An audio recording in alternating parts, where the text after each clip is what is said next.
Pemirsa, terkait rencana demo buruh di depan Istana Negara, kita segera bergabung dengan Lineke Utsiki di sana. Lineke, apa saja yang menjadi tuntutan buruh pada demonstrasi hari ini?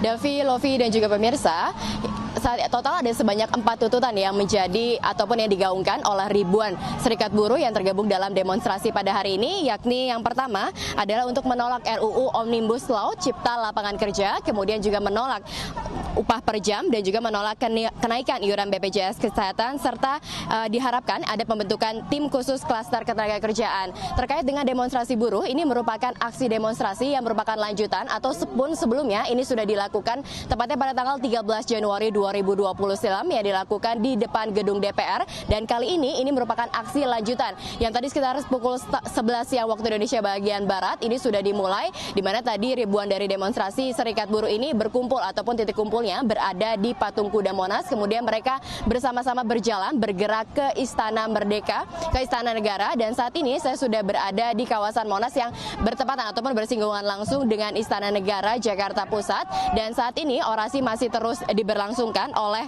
dua pihak. Yang pertama adalah Presiden dari KSBSI yakni Eli Rosita Silaban dan juga Presiden KSPN Ristadi. Dan tidak usah berlama-lama lagi, saya akan langsung mengajak Davi, Lovi, dan juga pemirsa untuk berbincang-bincang langsung dengan salah satu buruh yang kemudian juga turut menjadi peserta dari demonstrasi hari ini.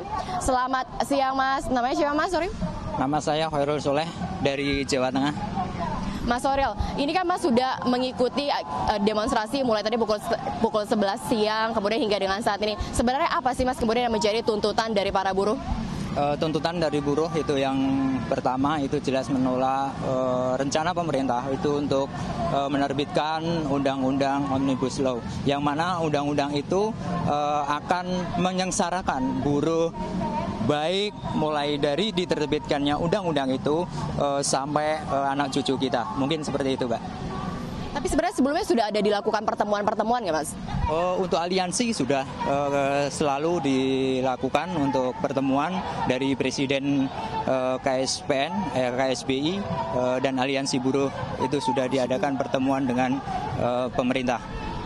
Untuk target dari demonstrasi hari ini, kira-kira targetnya ini hendak bertemu dengan siapa, Mas? Kalau target jelas untuk bertemu dengan Bapak Presiden selaku pemangku kebijakan di negeri Republik Indonesia ini. Mas, kemudian apabila nantinya ternyata tidak dapat bertemu dengan Presiden Joko Widodo, apakah kemudian aksi ini akan kemudian terus dilanjutkan? Aksi ini kita baru pemanasan untuk ini. Nanti jika hari ini tidak ditemukan, kita akan lanjutkan mungkin di pertemuan selanjutnya.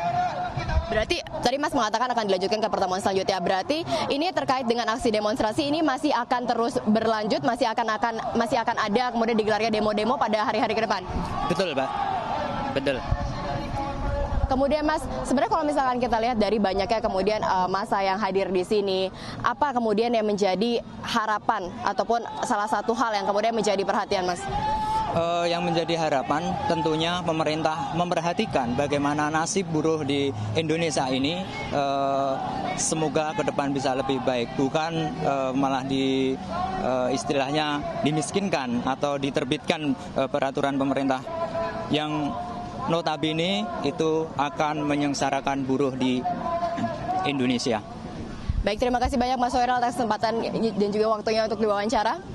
Davi, Lovi, dan juga pemirsa, tadi kami juga sudah berbincang-bincang dengan Presiden KSBI dan juga KSPN yang menyebutkan bahwa apabila memang para buruh ini hari ini tidak dapat bertemu dengan Presiden Joko Widodo, rencananya aksi demonstrasi ini akan terus berlanjut hingga nantinya ditemui kesepakatan, karena memang untuk ribuan dari demonstran ini merasa ataupun menilai bahwa pertemuan yang sebelumnya sudah dilakukan bersama dengan Kementerian Ketenagakerjaan ini tidak menemukan titik temu, karena meskipun sudah dilakukan pertemuan, nyatanya ini kemudian dari RUU Omnibus Law Cipta Lapangan Kerja ini hanya melibatkan antara pemerintah dan juga pengusaha saja, sementara para buruh ini tidak dilibatkan ataupun tidak diturut sertakan dalam pembahasan. Kembali ke Anda, Davi dan juga Lovi.